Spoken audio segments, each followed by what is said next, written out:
तो खार्किव में रूस के अटैक की लेटेस्ट तस्वीर एक सामने आई है। बड़ी खबर, खार्किव में रूस ने दागी कई इस्कंदर मिसाइल। रूस के मिसाइल अटैक से खार्किव में तबाही।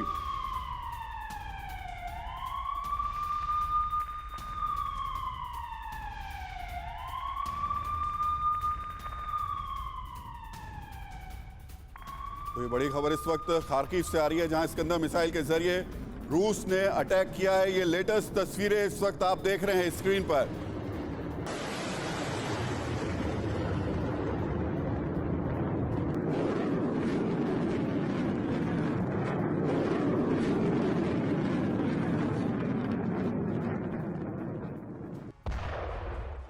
तो यूक्रेन रूस जंग में दोनों तरफ से इलेक्ट्रॉनिक वॉरफेयर के सबसे आधुनिक उपकरणों का इस्तेमाल किया जा रहा है। वैसे इलेक्ट्रॉनिक वॉरफेयर में रूस को ज्यादा मजबूत माना जाता है। इसके लिए आपको यह जानना जरूरी है कि यूक्रेन जंग में रूस लेड 3 इलेक्ट्रॉनिक वॉरफेयर सिस्टम का इस्तेमाल कर रहा है। इसमें एक कमांड ट्रैक होता है। ट्रैक में 2 ड्रोन होते हैं और हम अगर इस ट्रैक की बात कर रहे हैं तो ये ट्रैक जो किया जाता है वो एक ट्रक बना होता है। उस ट्रक के जरिए इस पूरे ट्रैकिंग सिस्टम को तैयार किया गया है। इसे कभी भी कहीं भी ले जाया जा सकता है। यह सिस्टम एक वक्त में 2000 से ज्यादा मोबाइल को ट्रैक कर सकता है।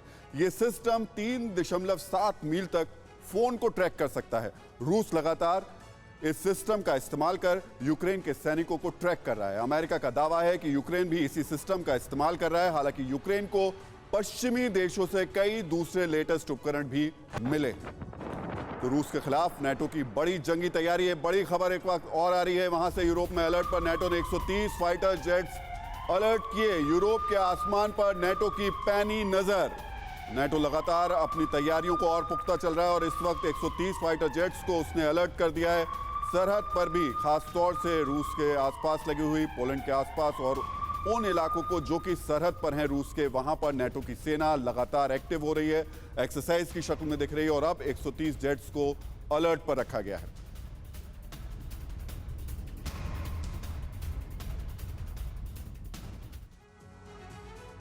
तो रूस इलेक्ट्रॉनिक वॉरफेयर में बड़ी ताकत माना जा रहा है, लेकिन यूक्रेन जंग में लगातार उसके कमांडरों की मौत ने सवाल उठा दिए हैं कि आखिर उसके कमांडर्स की सटीक जानकारी यूक्रेन तक कैसे पहुंच रही है। दरअसल रूस आर्मी कम्युनिकेशन के लिए ERA सिस्टम का इस्तेमाल करती है। यूक्रेन में रूस से सुरक्षित कम्युनिकेशन सिस्टम काम नहीं कर रहा है। रूस के अधिकारी रेडियो फ्रीक्वेंसी या आम फोन का इस्तेमाल कर रहे हैं। यूक्रेन रेडियो फ्रीक्वेंसी और मोबाइल फोन को हैक कर रूस की आर्मी की जानकारी जुटा ले रहा है। रक्षा विशेषज्ञों का कहना है कि यूक्रेन में रूस को हुए बड़े नुकसान की एक वजह इलेक्ट्रॉनिक वॉरफेयर में रूस का फ्लॉप होना भी है। रूस के कई कमांडर सिर्फ मोबाइल का इस्तेमाल करने के बाद ही मारे गए। इसलिए अब रूस और यूक्रेन दोनों तरफ से अपने सैनिकों को फोन के इस्तेमाल में सावधानी बरतने की सलाह दी जा रही है। परवाह देश की, सोमवार से शुक्रवार रात 10 बजे TV9 भारतवर्ष पर।